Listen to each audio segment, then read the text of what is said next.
Bonjour et bienvenue. Aujourd'hui dans Et maintenant, je reçois le docteur Patrick Goldstein, le chef des urgences du CHU de Lille.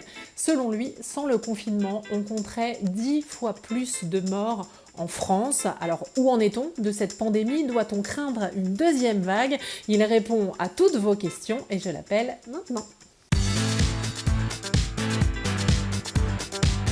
Bonjour, docteur Patrick Goldstein, merci d'être avec nous. Nadine se demande s'il faut s'attendre à une deuxième vague du virus.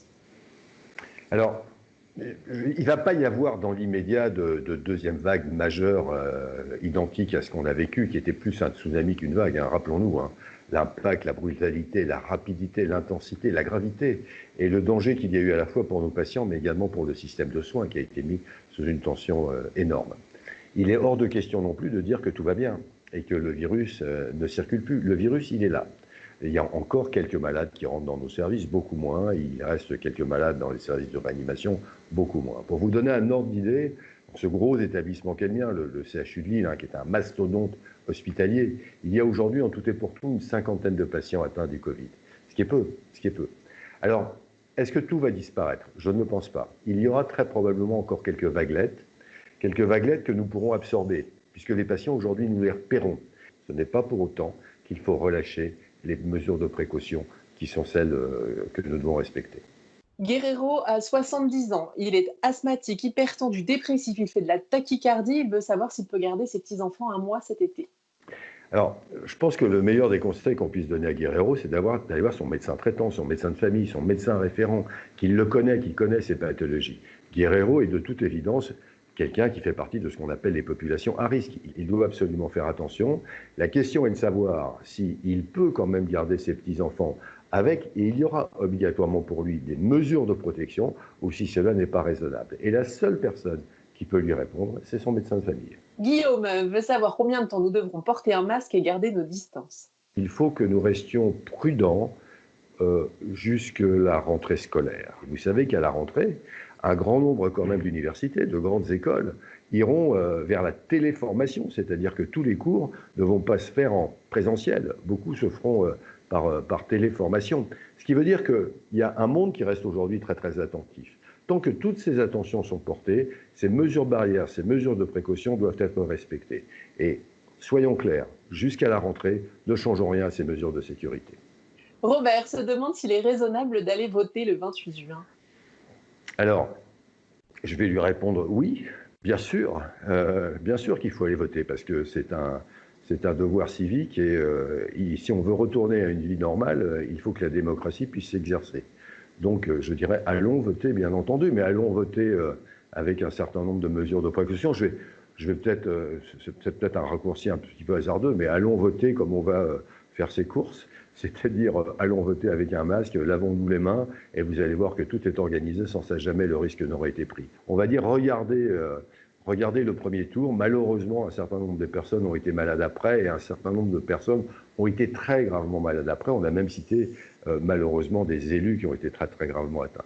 Personne ne peut dire aujourd'hui si ces manifestations particulièrement graves étaient liées aux élections, où c'était simplement lié à ce moment-là qui était le tsunami, avec une diffusion du virus et une contagiosité maximum. Donc oui, allez voter.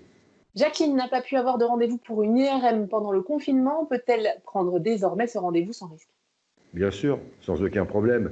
Alors non seulement Jacqueline doit prendre son rendez-vous pour son IRM, mais si vous me le permettez, j'aimerais élargir cela aux patients qui ont hésité pendant la crise Covid à aller voir leur médecin et à aller à l'hôpital ou aller à la clinique. Aujourd'hui, retrouvez s'il vous plaît absolument le chemin du soin. Retrouvez-le. Ce que nous observons, c'est que malheureusement, un certain nombre de patients, y compris ceux qui sont atteints de maladies chroniques, ne sont pas venus vers nous pendant la période de la crise, alors que tout était fait pour les accueillir en toute sécurité. Les flux étaient séparés. Nous recevons aujourd'hui des patients qui sont graves, parce qu'ils se sont aggravés pendant cette période.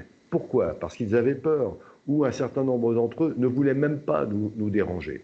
Donc aujourd'hui, je ne vais pas dire consommer du soin, non, consommez-le à juste escient, mais retrouvez, s'il vous plaît, le chemin du soin et du juste soin. Noël souffre d'obésité. Peut-il retourner sur son lieu de travail? Il ne peut pas y retourner spontanément. Il doit donc s'entourer de sécurité. Qui va lui assurer qu'il peut retourner travailler en sécurité? Son médecin de famille, encore une fois, et il faut le repositionner, mais également la médecine du personnel, ce qu'on appelle la médecine du travail. Et c'est cette médecine de santé au travail, cette médecine du personnel, avec le médecin de famille, qui pourra définir s'il peut retourner travailler ou s'il doit retourner travailler dans certaines conditions. Aujourd'hui, très clairement, le retour au travail est recommandé. La mère de Pierre est en EHPAD. Peut-il lui rendre visite sachant qu'il a eu le Covid et qu'il n'a plus de symptômes? C'est très clairement la direction de l'EHPAD qui va le décider. Aujourd'hui, il y a un certain nombre de règles qui sont en train d'évoluer pour ces personnes âgées qui sont dans les EHPAD. On va pouvoir rentrer dans les institutions, on va pouvoir rentrer à deux, y compris avec les petits-enfants, mais là aussi avec des mesures de précaution. Et on ira progressivement vers un allègement. Mais ce qu'il faut, c'est respecter les mesures de sécurité édictées par les directeurs d'EHPAD et les médecins coordinateurs des EHPAD qui ne font que respecter des recommandations nationales. Merci, docteur Patrick Goldstein. Bonne journée à vous. Donc vous avez compris, l'idée c'est de porter le masque encore quelques temps. Et justement, je sais que vous êtes nombreux à vous poser des questions au sujet des masques. Doit-on le prendre en papier ou en tissu? Peut-on l'enlever et le remettre? 4 médecins généralistes des Hauts-de-France ont créé le site Stop Postillon et l'un d'entre eux répondra à toutes vos questions demain à 11h50. En attendant, très belle journée sur France 3 Hauts-de-France. Tout de suite, vos éditions d'information régionale en Nord-Pas-de-Calais et en Picardie.